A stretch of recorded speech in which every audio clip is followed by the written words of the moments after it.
Hey everyone, welcome back to the Winner Circle. I'm Derrick. And I'm Cody. And this is going to be our third episode. We're kicking them out right now. This is our third headline episode. Again, if you haven't listened to the first two, we released one on Friday, the day after Thanksgiving, one on Saturday, and this one should be coming out to you on Sunday. We decided to divide the three again because they didn't really have a theme. They didn't really connect, although they're all kind of serious issues. But they're all very different, and we wanted to treat them as such. So in this episode, we're going to talk about the Waukesha Christmas Parade.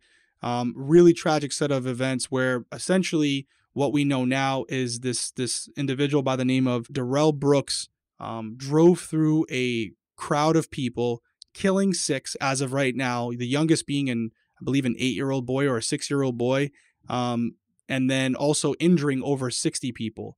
So a really tragic set of events that took place, and there's a lot being made of it right now because with this particular person, and this is just crazy to me, we're going to dive into it because, again, the theme of these last 3 episodes have been, what can we do as a society to be better? How can we look at these incidents and see how we can improve? Because what we've been saying is most people out there are reasonable people, and we want to have reasonable reform so that everybody is safer in this country. And in this particular situation, one of the biggest stories that's coming out of this is that this individual, well, first off, there's a little bit of a dispute over his reasoning behind driving through this crowd of people. Some are saying that it's in retaliation to the Rittenhouse verdict because this individual does have multiple anti-Trump and, a lot of different things out there. He's a supporter of the BLM movement. There's a lot of people out there saying this was done in retaliation for that verdict. Then there's also a lot of people saying that there was a crime that was committed beforehand. This is from the police, by the way, that there was a crime committed beforehand. He was fleeing the area and drove through the crowd in an attempt to flee. But clearly they charged him with intentional homicide because although he did appear to avoid some people, he was also deliberately running others over to get through. Yeah. And so he knew what he was doing. What came out about the incident that said he was fleeing from, the chief of police came out and said, we hadn't even been able to go to that call because the call about the parade was what we were responding to first. So he wasn't fleeing from police. He wasn't fleeing. He might've been leaving a scene of something, but ultimately he intentionally drove through this parade with the hopes of harming and creating bodily harm to people that were in the parade. Yeah, and he's been charged with, it'll be now 6 homicides. I think it was 5 at the time, 6 counts of homicide. And the bigger issue with this case, because we covered Kyle Rittenhouse, we covered Ahmaud Arbery, and now we're covering this case. And the reason we are is obviously it's a tragic set of circumstances. But again, we talk about politicians and the media pushing their own agenda. And I want to read something for you because the Wisconsin DA, his name's John Chisholm. Hope I'm saying that right. Even if I'm wrong, too bad, John. But essentially, John came out, and I'm going to read something right from the Milwaukee Journal Sentinel. This is an article that was written. It was an interview conducted with him before this incident. And he's been big on lower bails for nonviolent crimes, right? Getting people back out on the street and not allowing them to be caught up in the prison system for extended periods of time because of a nonviolent offense. Okay. So this is what he said in an interview in the Milwaukee Journal Sentinel. This was the year he was elected, by the way. Chisholm said, "Is there going to be an individual I divert or I put into treatment programs who's going to go out there and kill somebody? You bet. Guaranteed. It's guaranteed to happen. It does not invalidate the overall approach." So what he's basically saying, in my opinion, is, hey man, I know by doing this, there's going to be individuals that I divert and put back out on the streets that are going to end up killing someone in the process, but that's the cost of doing business. Ultimately, I think the lives of the people that are in prison are more important than the lives they may take while they're back out in the streets. And unacceptable. Let me say this. Unacceptable. But let me say this. First off, I do agree that the prison system is getting kind of overrun with too many people in there who are in there for like weed charges and things like that. Non-violent crimes, right? All for it. All for it. As long as they don't have a past of committing violent crimes, even though they're out on bail or they're looking for bail for this non-violent offense, that should only be applicable if they haven't already been convicted of a crime that is violent, right? That should be off the table for them. Let me just because I'm maybe I'm a little confused. You're saying if they have a violent crime in the past, then maybe if they commit a non-violent crime, they still don't get that bail reform kind of lower bail. You have a violent crime in the past. This is essentially what I think California used to have, like a 3-strike rule, right? Maybe. I don't, yeah, that sounds Something like familiar. that. Yeah. But it's like, you're saying essentially if you have violence in the past, even if you commit a non-violent crime, doesn't matter. You should go away. Okay. Yeah. If I beat the crap out of someone and was convicted of a felony assault, and then 2 years later when I'm out, I get convicted of, simple possession of marijuana. Well, you're clearly just a habitual. You're a criminal. Mm-hmm. You're just someone who just commit. Now, again, I'm using weed as an example. Don't come for me on that. Yeah. I know weed is legal in most states. I'm just a nonviolent crime. Let's say something like, what is it not for people out there? Because I honestly don't even. I'm not 100% sure. A larceny would be so. Okay. If you leave your car unlocked and I go into your car and steal your car radio, is that it's destruction of property. It's a larceny. I'm taking something from your vehicle. But is it violent? No. Okay. No, not really. That would be a non-violent. So let's use that as an example instead of weed, because I know people are very passionate about weed. I got no problem with people using weed, by the way. I'm just, it was probably a bad example. That said, this individual committed a crime on November 5th where he assaulted his girlfriend and attempted to run her over with his vehicle. He was released on $1,000 cash bail 2 or 3 days before this incident occurred. Now, Chrism has since come out and said, this should not have happened. We're currently looking into it. We're on it. We're going to find out who's responsible. We're going to rectify this, AKA the lowest person on the totem pole is falling on the sword. Someone's getting the boot from the bottom instead of the guy at the top who literally said, and you quoted, yes, some people are going to die, but the cost of doing business. Oh, well. So unacceptable. This is a problem because this is, again, an agenda that's being put forward by a certain political affiliations where essentially like everyone's a good person. Sometimes they just make bad decisions. No, that's not the truth. Sometimes there's just bad people out there who continuously make bad decisions. This individual is one of them. Not only did this incident happen on November 5th, but he has a rap sheet like 30 pages long. He's a habitual offender. He's a lifelong criminal. The thing that we're trying to highlight here is that November 5th, everybody, November 5th, 3 weeks ago, 3.5 weeks ago, he tried to hit his girlfriend with a car. Right. And by the way, if you just take that incident in and of itself, he got out on bail for that crime for $1,000. Hey guys, in Wisconsin, if you try to run someone over with your car, you got $1,000 in your pocket. We're going to get you back on the street. No problem. And you'll get it on your record, but whatever. Yeah. And I mean, I know the argument with bail is that bail is not supposed to be used as a form of punishment for the crime.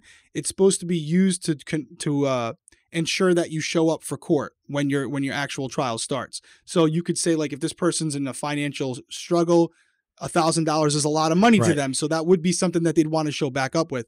But there's also the possibility that this violent offender, even though it's going to ensure that they go back to court on that one, because of their natural behavioral tendencies, is going to commit another crime in the process. It's not like they're doing this like to get caught. They're doing it just because they're a bad person, right? So there's nothing going to stop them from doing it again before the next trial. Do you think they suddenly developed a conscience and now that they're out on bail, it's going to deter them from committing crime again?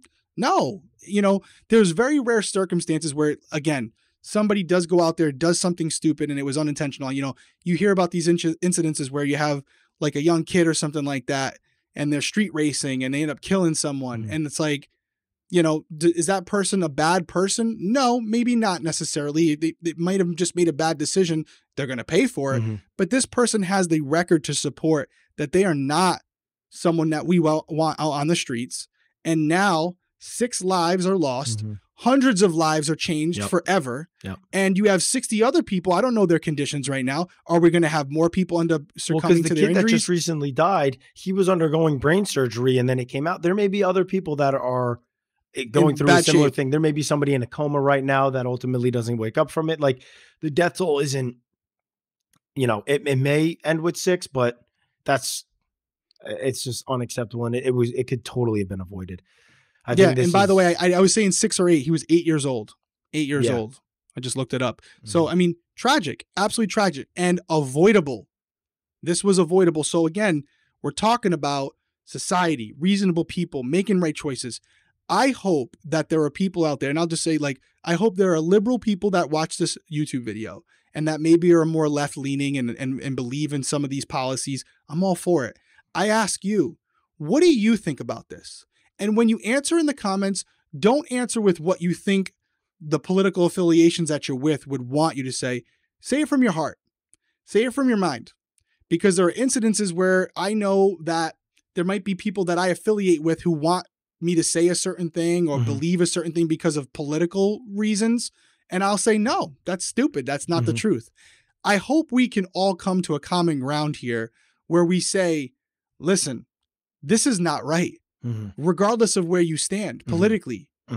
From a personal human perspective, we can't allow individuals like this, regardless of race, keep race out of this. This is just about the actual case itself, with the crimes he's committed. This person should not be on the streets. And yeah, I understand that you have to, there's reform, give people, chances to become better people. Listen, if you've committed 30, 40 crimes, at that point, we got to start keeping you behind bars a little longer, because maybe what we're doing isn't working if you're continuously committing new crimes. Right. I just think that, this was like, I mean, how many like people dead is like under the category of like a mass murder or like, oh, that's a great question. I don't know. Because this is ultimately, I think it would be, this would be considered a mass, what's the word, the phrase you use for it, but a mass tragedy where this is like the Boston Marathon bombing, where it's like, it's not a terrorist event. Marathon bombing. So there were only 3 people. The only difference there is that was a terrorist event, right? That was like, there was a religious, there was a political, a whole bunch of motivation behind it. This one, the jury's still out on that, right? Why was he there? Why did this happen? What was his mindset when he was doing it? Truthfully, my gut, we'll never know. Why is there not more coverage and more, people asking questions as to why did he do this? He's alive and he was taken in alive. So why is he not questioned? Why is he not being questioned? We need to know why this happened. He is being questioned. No, but like we need to know because the reason why I'm tying this in is because there's always an agenda. There's always the political spectrum of like, well, this doesn't fit. Then like, you want to see everybody kind of come together on something like this. Where the same way, like in the Ahmaud Arbery case, like I'm sure, people on the right are trying to hide behind the law of that and are like, oh, well, they were doing the right thing under the citizens arrest law. There wasn't anything wrong. Ahmaud Arbery was, breaking and entering or, doing whatever he was doing. I'm sure that's kind of how the right, but on this one, I kind of want to know, like he had stuff about, being anti-Trump. So like, he's obviously not on the right. So what is his motivation? The Rittenhouse case, he allegedly put out a statement about, not being happy about the Rittenhouse case, put out a post and then took it down. Is this in reaction to that? Because then where's the media coverage on the left showing that this is not right? Like these situations are not right. These are wrong. This shouldn't be done. And if, there was a ton of coverage when the Boston bombing happened. This is a parade where families are there and a guy just drove his car into it with the intent to harm people. Why is there not a ton of coverage on this? This should be something that is like, all right, this is going too far. This is going too far. This is getting out of control. We are literally getting out of control. Defunding the police. Yeah, defunding the police. We're allowing people to, career criminals to go out on $1,000 cash, which, clearly wasn't a problem for them. It goes back to, again, to tie this all together. The last 2 cases, if you're following along, I keep saying this, I'm going to say it again. Okay. You guys can make your own judgment. I think for the most part, most people, when it comes to Ahmaud Arbery, which we just talked about, even people on the right, I haven't seen too much. There's outliers, like you said, right? But I haven't seen too many people defending these guys. Right. Yes, there's going to be your outliers, but I think the majority of people who are reasonable can look at this and say they shouldn't have did this. This is wrong. It's a little bit more polarizing on the Rittenhouse case. There's a little bit more dissension there. But on this case, which is really fascinating to me and frustrating as well, I should say. But it's one of those things where I have seen affiliates of mine, friends of mine, people I work with in the industry, they had a lot to say about Rittenhouse. They had a lot to say about Arbery. not too much to say about this case. Mm-hmm. No tweets. Yep. No Facebook posts. Nothing. Not a thing. Why is that? I have to ask myself, why is that? Is it because they just missed it? You know, they're missing the news? Or is it because by them putting that out there, it would contradict some of the things that they've put out before? Guys, it's okay to be wrong. Mm-hmm. It's okay to be too far to one side. It's okay to come back to the middle and say, you know what? Yeah, I don't really like police having all this control. I don't like people being behind bars and away from their families. However, on the other hand, if we're just letting everybody out and we're just having a lawless society, it's going to be the Wild West. You create a Rittenhouse situation. Yeah, a lot of good people are going to end up dead. So it really interesting to me personally to kind of sit back as an observer. And I was talking to Cody about this off recording. And I'm like, I consider myself a good people reader. I've kind of made my living on it. And I said it in the previous one. I'll say it again. There are people that I've always felt at the core were good people and had a good heart and just wanted the world to be a safer place. And I see them putting out these tweets and these things about certain incidences. And I'm like, maybe I don't agree with everything they're saying, but I think the premise of what they're trying to convey is there. But then again, I see those same people not saying a word about this Christmas parade. And then I realize that they really don't have good intentions. Mm-hmm. They're just full of shit. Yep.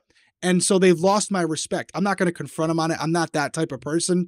I'll confront them if they ever confront me. If they see this and say, hey, was it me you were talking about? I'll 100% tell them it was you. Yes, mm-hmm. It was. It was absolutely you. So that's where I'm on it. I'm kind of like, we got to come together, man. Yeah. We got to start putting our political, feelings and, some of the things that are out there. People are telling us to believe what the media is telling us to believe, and just use our eyes, just use our ears and do what we know we can do, which is just use common sense. Mm-hmm. What's wrong? What's right? Yeah. And just remember all these media people that are creating just the everyday person like us to divide even further. They all get to go home to sit in their $1 million cushy homes while they're creating a division for all the people that are sitting underneath them, essentially. It's a great point. And by the way, not that he's probably going to be watching us, but John Chrism, it's Sunday right now when this video is coming out. It's a few days after Thanksgiving. Christmas is right around the corner. I hope you're really thinking about that quote you made. Yeah. And about because I'm sure you believe it, because that's fine that you feel that way. People are going to die because of the people you let out.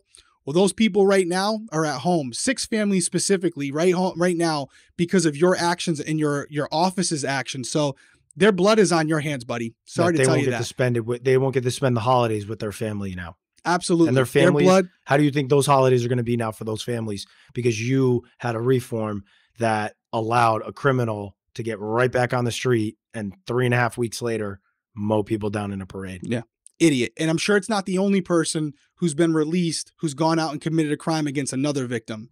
So, again, it's something's got to change. This is not right. All we can say is our thoughts and prayers are with everyone in Wisconsin, because right now I don't know what that state's doing. Yeah, it's just not the place to be. And we're here, you and I. We're actually recording this before Thanksgiving, but we have a lot to be thankful for. But there's also a lot of things that I think keep us up at night that we're thinking about, because as a father, I can't imagine what the family of this 8-year-old little boy is going through right now. It's my worst nightmare, and it makes me. It makes it hard for me to enjoy Thanksgiving tomorrow, because those are the things I'm thinking about, mm-hmm. because I have 2 little girls that are growing up in the society and are going to be, seeing the ramifications of the actions taken today by people like John Chrism. So we got to come together, guys. It's the only way we're really going to make changes, where we come together and say, F the left, F the right. Let's just use common sense and do what's right. The left and the right are supposed to be working for us. They're voted into office to work for the people. They're not our superiors. They're not our superiors.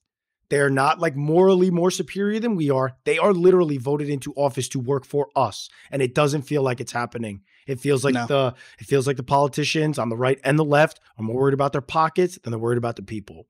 And until that changes, the only way for that to change is if we all come together more. We have to be more together. We have to be more unified, and we can't be more divided.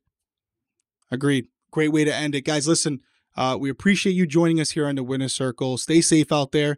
We will see you next week.